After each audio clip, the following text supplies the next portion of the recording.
Hola, ¿cómo están? Muy buenas noches, qué gusto saludarlos. Soy Raúl García Mulia, bienvenidos a ¿Qué Plan? Hoy hay un tema súper interesante. Vamos a hablar de ghosting, sí, pero no vamos a hablar de ghosting el que te hizo la novia, el novio, la pareja. Hoy hay un nuevo ghosting que se ha empezado a escuchar, que ha tomado mucha relevancia, y es el ghosting laboral. ¿Qué pasa? Que muchos jóvenes, muchas personas en su proceso de pedir un trabajo, de encontrar un trabajo, pues de repente lo abandonan, ya los contrataron y lo abandonan y no avisan, nadie sabe nada de ellos. ¿Qué pasa con esto? Para eso hoy nos acompaña aquí en el estudio Ana Estrada. Ella es directora de Brújula Interior, consultora en desarrollo empresarial. Gracias por estar con nosotros, Ana. Encantada. Muy buenas noches. Oye, ¿qué está pasando con esto? O sea, le hacen ghosting a la novia, le hacen ghosting al novio y ahora también a la chamba. Qué fuerte, ¿no? Está horrible. No. Mira, ya que te hagan ghosting es fuerte, porque ¿qué es el ghosting? Yo tengo una relación con alguien, desaparezco sin avisar y corto toda comunicación. O sea, no tengo ni la otra persona no tiene ni la posibilidad de, oye, ¿estás bien? ¿O por qué te fuiste? ¿No? Eso ya es fuerte. Ahora, que eso se haga en el mundo laboral, donde hay un contrato firmado, donde en teoría hay un interés mutuo, ¿no? Un interés mutuo de yo quiero este trabajo, me conviene, ¿no? Y tú me pagas y yo hago algo para ti. Ese es el contrato más básico que hay. Claro. Sin embargo, ahora ya se da que de un día a otro no lleguen.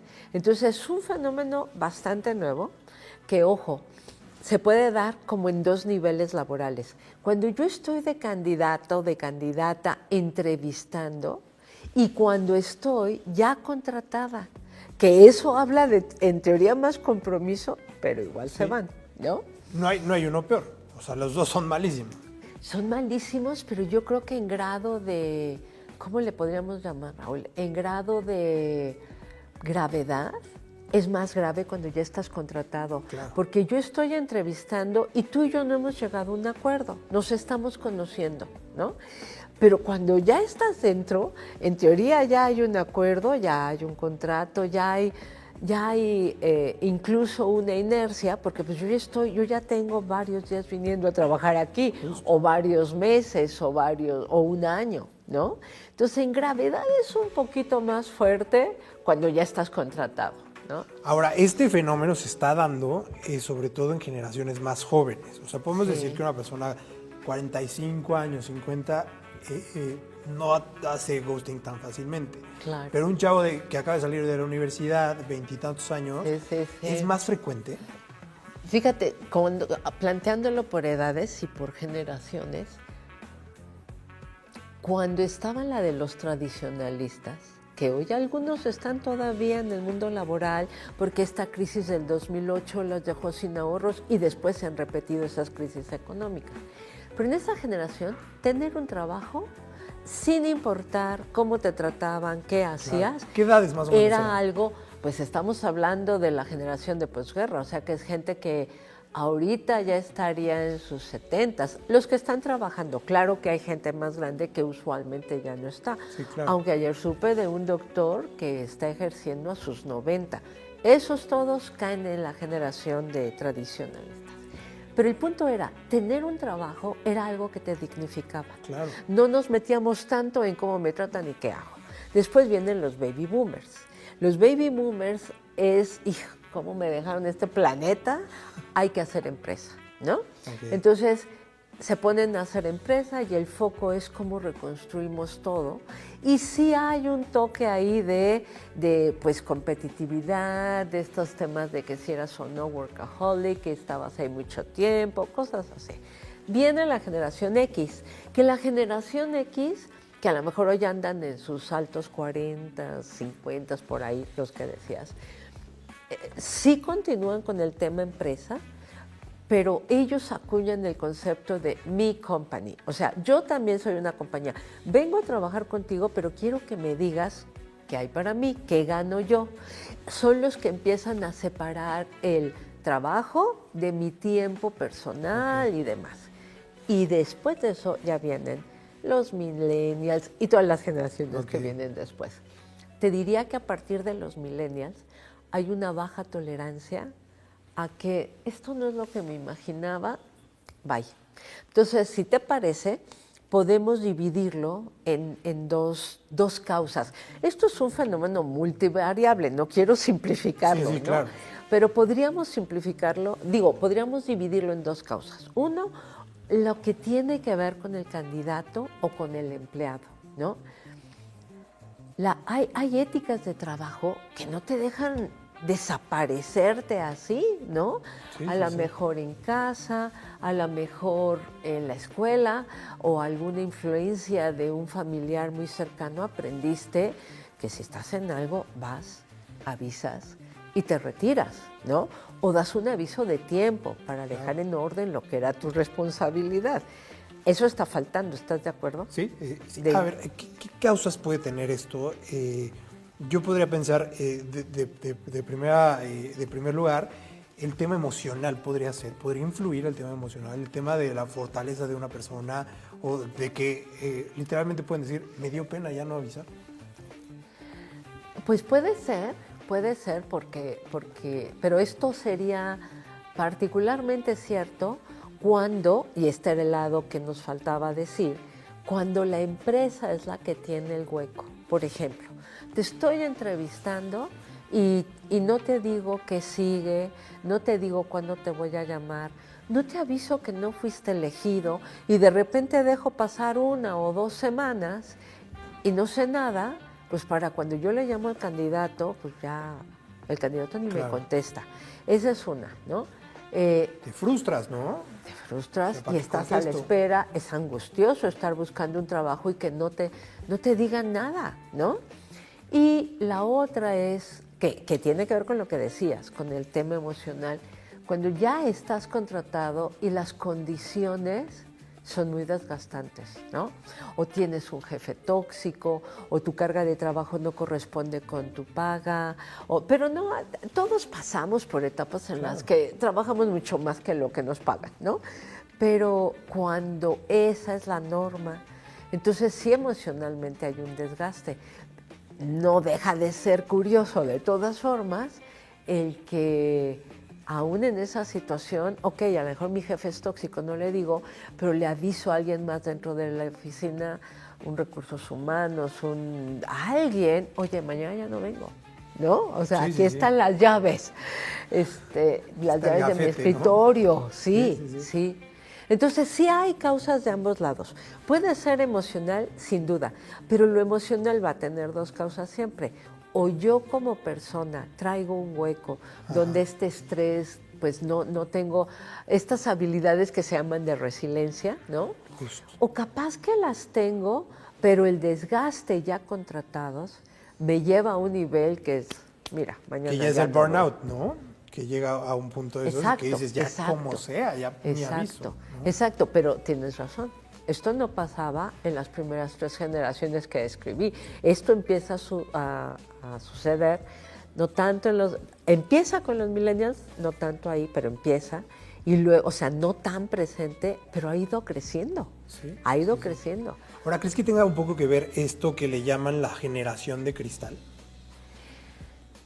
Una sensibilidad de los jóvenes. Yo tendría que pensar que al menos un porcentaje, esto es algo muy nuevo, nos podemos ver aquí en unos meses o en un año ya con un estudio, ¿no? Claro. Porque seguro lo va a haber, Pero yo no puedo dejar de pensar que un grupo de los que hacen ghosting laboral, no importa si es como candidato o si es como ya contratado, ya como empleado, no puedo dejar de pensar que al menos un grupo sí cae en este concepto de cristal, ¿no? De, ay, me vieron feo. O sea, a lo mejor no tengo un jefe tóxico, a lo mejor no es tanto lo que tengo que hacer o está balanceado. Pero de repente y esto sí, en nuestra experiencia trabajando con empresa, de repente el líder te dice, oye, tengo varios que me están diciendo, o sea, no tienen ni 6 meses aquí y me dicen que si no los mando fuera de México, que se van. O sea, no hay la habilidad, no ha generado historia, no tiene experiencia suficiente para llevar valor a otro lado. Y ya, no me mueves, no me voy, ¿no? Eso están avisando. Pero imagínate, entonces sí, hay un tema ahí, hay un tema de baja tolerancia, de una expectativa fuera de la realidad, o bueno, sí, como dices, ¿no? Esta parte de cristal, se nos rompen rápido. Sí. Hay un porcentaje de los que hacen ghosting laboral que seguro cae ahí. Yo no diría que todos, pero sí una parte seguro cae ahí. Oye, ¿no será que ahora, en estos tiempos, nadie les dijo, o sea, podría pensarlo, que nadie les dijo, oye, tienes que avisar? O sea, que ellos no sientan que tienen pues el protocolo, la formalidad de decir, bueno, pues por lo menos aviso, ¿no? Puede ser. Mira, yo me vale. Puede ser, porque igual si no te dijeron, oye, en el trabajo estas son las reglas de cómo se maneja uno, ¿no? El palito es uno, puede ser. Pero estas cosas, Raúl, las aprendes en casa. Tú ves cómo se maneja tu papá, tu mamá, que no está una de esas figuras, siempre hay alguien al lado, el vecino, el tío, la tía, y tú ves lo que es permitido, ¿no? Lo que la persona se permite. Entonces, sí puede ser, pero eso querría decir que no hubo ni siquiera un ejemplo alrededor que les permitiera ver cómo te vas de un trabajo, ¿no? Sí, y si mi mamá casa, ¿no? Trabajaba en casa, que es un trabajo súper retador, digo, hay muchas bromas de que la mamá dice, ya me voy a dormir, ¿no? Y la verdad es que es media hora o 1 hora después porque pasa y va recogiendo lo último que quedó, va guardando la comida, va. El estándar que tú muestras en el que sea tu trabajo, asalariado o no, eso es algo que te influye. Y aquí pareciera que no. Lo que sí puede pasar, y a lo mejor es tú con lo que dices, estás trayendo a la mesa otro subgrupo, es que a veces hay poca exigencia, o sea, a veces los adultos alrededor lo hacen bien, ¿no? Pero hubo poca exigencia sobre los hijos, ¿no? Este tema de... Y hay muchas corrientes que hablan de eso, y los dos trabajamos, entonces tengo un poquito de culpa. Entonces en lugar de que le diga, vamos a cenar, tú cocinas esto, tú pones, a los más chiquitos, pones las mesas, las servilletas, y así contiendes la cama y van creciendo y cómo vas a colaborar este verano a la casa y tú vas a lavar los carros, tú vas a pintar este muro que se nos deshizo la pintura. Sí, o sea, cuando progresivamente, desde niños, tú los vuelves corresponsables de que todos funcionemos bien, se crea una ética de trabajo diferente, ¿no? Pero si hemos tenido papás, aunque ellos sean muy responsables, que nunca me exigieron nada, que me servían, me atendían, que yo no tenía ni que preparar casi mi mochila, ¿no? Yo creo que ahí sí hay otro subgrupo que sabe que otros se pueden portar así, pero que ellos no tienen por qué hacerlo, porque históricamente nunca tuvieron que hacerlo, ¿no? Sí, y tiran la toalla muy fácil, ¿no? Sí. Tengo que hacer una pausa, está muy bueno el tema. Hagamos. Y es muy breve. Regresamos en un momento. Estamos en ¿Qué plan? Hablando de esto, el ghosting laboral, y ahora vamos a hablar del lado de las empresas, qué es lo que sucede con ellas. Regresamos.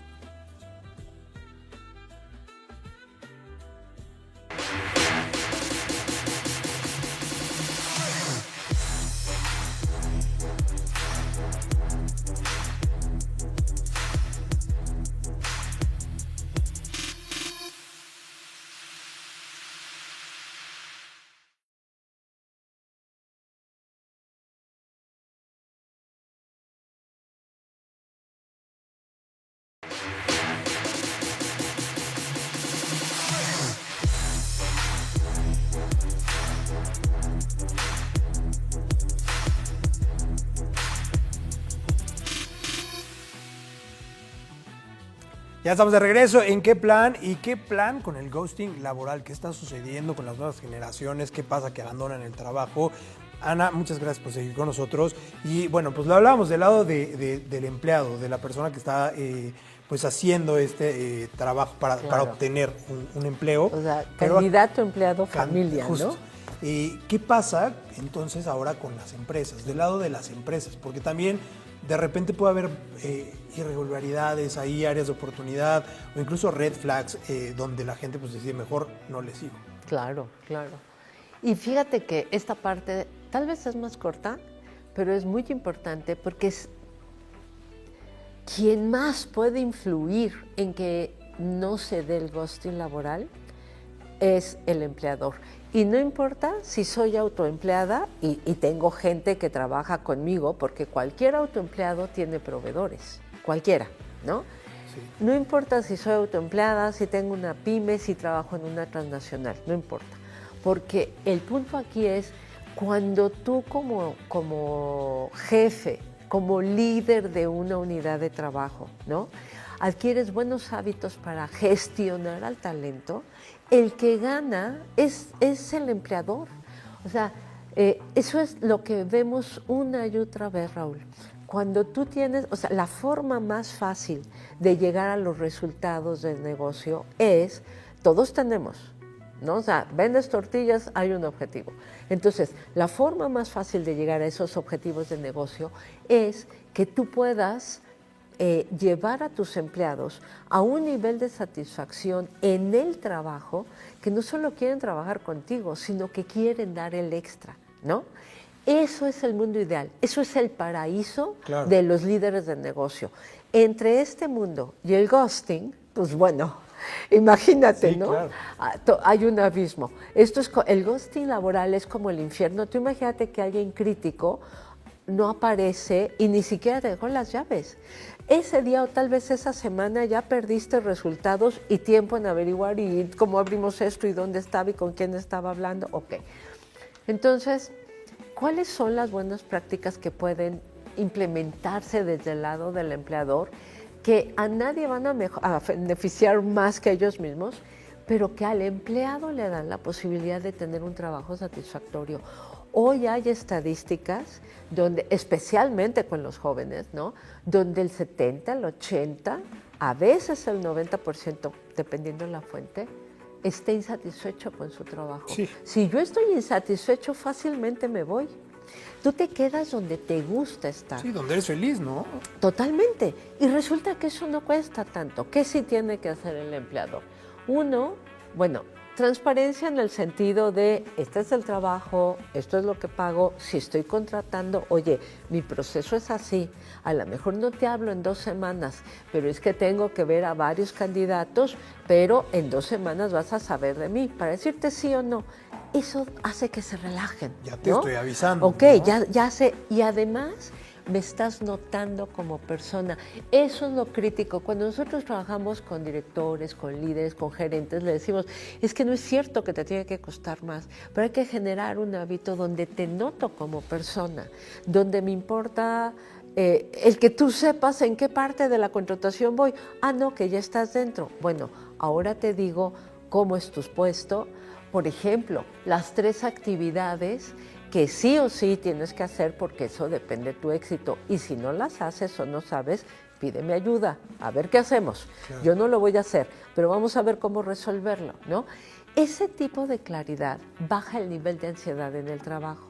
Cualquier trabajo tiene retos y tiene cosas incómodas, una parte que no me gusta, pero cuando yo tengo esa contención, fíjate las métricas, es, a mi jefe le importo como persona, mi jefe me ayuda a entender cómo lo que hago contribuye a un bien mayor, ¿no? Y mis compañeros de trabajo me pueden caer bien o mal, pero suman, o sea, no es de esta gente mala raza que te jala para abajo. O sea, son 3 cosas que tienen que ver, sí, con el entrenamiento mínimo de cómo manejar al talento. Y hablábamos hace rato que eso no hacía falta antes, porque pues, con que yo te diera un trabajo ya estabas feliz. Y a los boomers, oye, vamos por el éxito de esta empresa, ya estaban felices y enganchados y así. Pero ahora es indispensable, el requisito laboral cambió. Si yo quiero tener al mejor talento para llegar a mis objetivos, no me toma nada, y si no es lo mío, tener a alguien que se le da el notar al otro como persona. Eso no quiere ni volverme blandita, ni pasarles cosas que están fuera de lugar. Eso quiere decir que vienes a un lugar a trabajar y que está claro qué significa el éxito para ti, que hay un lugar donde puede haber recursos si te atoras, ¿no? Y una persona con la que puedes hablar si algo te está rebasando, aunque sea tu expectativa de que te manden fuera a los 6 meses. Esas cosas hay que hablarlas, se administran, se gestionan, ¿no? Y provocar paz, ¿no?, en el ambiente laboral. Eso es súper importante, ¿no? De repente, bueno, nos dices ahorita, esto antes no se daba, pero todavía hay empresas que a la fecha y que actualmente pues aplican esas prácticas de así es la chamba, como sea, exacto, y aquí estás para fregarte y para darle, o sea, y todavía, o sea, en 2025, o sea, todavía existen este tipo de cosas, este tipo de presiones de trabajo que sí pueden generar que se vayan, o sea. Totalmente, y te voy a decir algo más, especialmente por todos los jóvenes que nos están oyendo. Los que llegan a irse ahí, muchos se van con la fantasía de que voy a poner mi propio negocio, me voy a volver emprendedor y nadie me va a mandar. Digo fantasía porque estás imaginándote que ahí todo va a ser como tú querías, ¿no? Y claro, hay un espacio para eso, pero la OCDE enfatiza la importancia de entrenar a los jóvenes o que se eduquen, los jóvenes, por supuesto, a los adultos, claro, en cómo hacer negocio, porque si no, ahí viene el fracaso a los 2, 3 años. Entonces, hacer negocio no es fácil para nadie, claro, no importa. Hay mínimo 4 cosas que tienes que atender, que es tu meta financiera, los costos, lo numérico, la parte de dónde quiero que esté mi negocio en 2, 3 años, imaginarlo, la parte de la operación, ya eché a andar algo, a qué hora abro, declaro mis facturas, claro, mi inventario, eso es sistema, ¿no? Y la cuarta es cómo trato al cliente interno, el que trabaja conmigo, y al externo, para no tener que estar correteando siempre a alguien más que me compre, ¿no? Sino que el que llegó diga, oye, qué bien. Lo genial, Raúl, es las mismas prácticas que aplicas para retener talento son las mismas que aplicas para retener clientes. Entonces, vale la pena que se entrenen en el ABC del negocio, que son estos 4 pilares, porque diría la neurociencia, a nadie se nos da todas. A mí se me va a dar 1 o 2 y las otras 2 voy a ser malísima. Así funciona el cerebro. Entonces, ya lo sé, cómo armo un equipo, aunque no sea pagado, 3 horas de freelance la contadora, 2 horas de alguien que me lleve todo el inventario, lo que sea. Y entonces, ahí sí entras al mundo de tú volverte el empleador con el pie derecho y no volverte parte de la estadística donde el 70% fracasa a los 3 años, ¿no? Nos quedan un minutito, nada más quisiera que nos digas una listita de tips de qué no hacer para no caer en ghosting laboral. O sea, ¿qué digo? Mejor mando un mensaje, mando una carta, voy, me presento, ¿qué recomiendas? Creo que está fácil porque la recomendación es la misma para ambos, el empleado o el candidato y los jefes, líderes o quien está a cargo del talento, ¿no? Y tiene que haber un código de comunicación. Ese código es lo que ya dije antes de, oye, estás en entrevista, te doy visibilidad del proceso, estás contratado, te doy visibilidad de cómo es tu trabajo, a dónde puedes llegar y a dónde no. Okay. Cuando tú le das eso a alguien, es tan intuitivo como la plática. Si yo te estoy hablando y tú te volteas, algo se rompe. Entonces, que haya comunicación significa poner en común. Entonces, que pongan en común el mínimo de acuerdos que requerimos para poder funcionar bien y a nadie le pasa por la cabeza el ghosting, ¿no? El ghosting es un síntoma de me sentí maltratado. Hablen. Muy bien. Entrénense, Raúl, que se entrenen. Justo. Y si no vas a entrarle, pues mejor avisas, ¿no? Nada más, aunque sea un mensajito. Sí. Totalmente un mensajito, ¿no? Dices, no va a venir. Gracias, y ya. Gracias por estar con nosotros, Ana.